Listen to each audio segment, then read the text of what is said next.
There's so much thought, preparation, emotion, and often finances that go into conceiving. But we can get so caught up in the bells and whistles and all of the things we quote unquote should be doing that we forget about the fundamentals and just how much we can learn from the basics our body tells us. Welcome to the second video in our fertility series.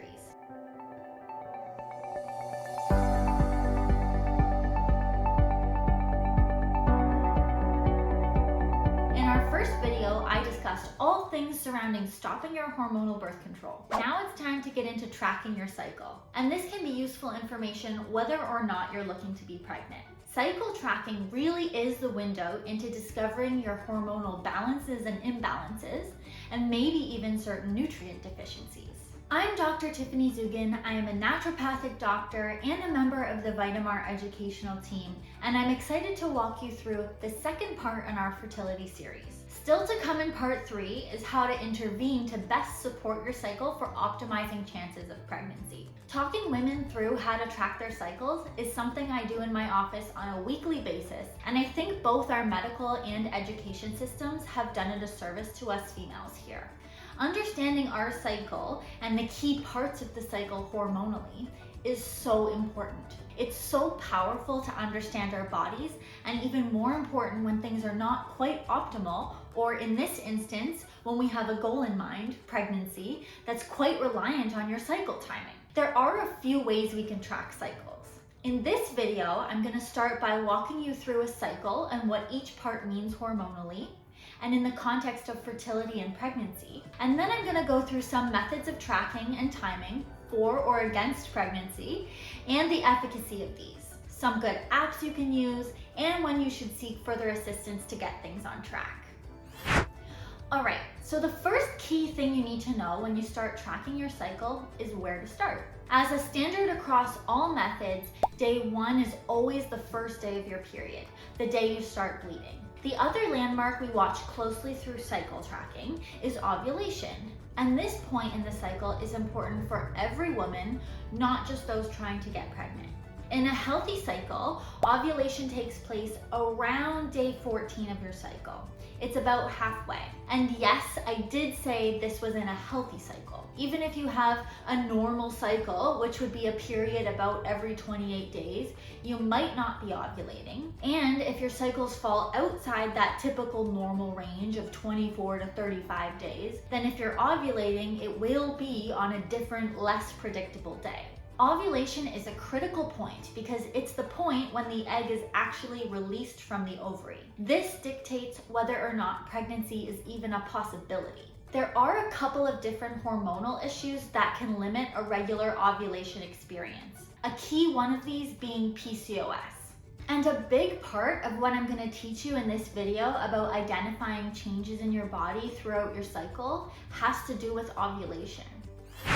Alright, so if you've done the math, you know 28 days is a regular cycle, day 1 is when you start your period, and day 14 is ovulation, so there are about 2 weeks between ovulation and either end of the cycle. The first 2 weeks of the cycle, between the period and ovulation, is called the follicular phase. This is when your body chooses which eggs will become prominent that cycle. And yes, there are multiple, typically about 4, and then one becomes prominent throughout those weeks, and that's the one that's released during ovulation. This phase of your cycle is reliant on a lot of estrogen. Estrogen is the prominent hormone during this time. The second 2 weeks after ovulation and before your next period is called the luteal phase. This is the time when your body preps for pregnancy. It beefs up your uterine lining to prep for implantation of the embryo. And progesterone is a big player during this half of the cycle. So since there are these predictable ups and downs of the prominent hormones throughout the cycle, we can use symptoms you experience and the timing of these symptoms as signals of what imbalances might be going on. Now to the tracking. If you're just starting your tracking, you need to establish your day 1, the day you start your period, and go from there. You'll mark this down each month, whether you're doing it on a physical calendar, in your health app, on your phone, or in your notepad. There are a few other things we can start tracking specifically when we're focusing on identifying ovulation. And this is important particularly for fertility and pregnancy, because around ovulation is the time you need to be intimate for pregnancy to occur. So let's jump into those few things to keep an eye on next. First is cervical mucus. This is a really accurate way to establish if and when you are ovulating. Basically, no mucus means no ovulation. So even just taking note of a dry or wet sensation can be indicative of this change. To be really accurate, we watch for what is called peak mucus, which is when the discharge is clear, slippery, stretchy, like egg white. When this type of mucus comes about, this is your fertile window. The second way we establish ovulation is through body temperature. Your body temperature will rise 0.3 to 0.6 degrees Celsius the day of ovulation, and it will ramp up slowly before that. This requires you to be measuring your body temperature on a daily basis, and you need to be measuring at the same time every day. Ideally, you would do it first thing in the morning in bed before you get up for the day, to be most accurate. Of the two methods we have talked about so far, the cervical mucus is definitely more accurate and would be more appropriate to rely on if you're only going to use one method.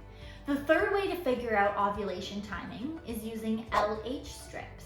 These are little paper strips you can get at the pharmacy. You pee on them and they will indicate whether enough of your LH hormone is identified that would indicate you're ovulating. This is an accurate method of measurement. However, in my practice, I see many women struggle with the strips and actually getting the precise reading. This is why I wouldn't recommend you only rely on one of these methods if you're actively trying to get pregnant. Some women naturally gravitate more to certain methods, so go with your gut. But I would recommend trying at least two, if not all three, for a few cycles in a row until you really establish a clear pattern of what day you're ovulating each month. If you're really consistent, as in each month you can identify the same 1 or 2 days of your cycle that indicate you're ovulating, you don't need to do this stuff forever. Really, it's a good tool to identify if you're ovulating and when.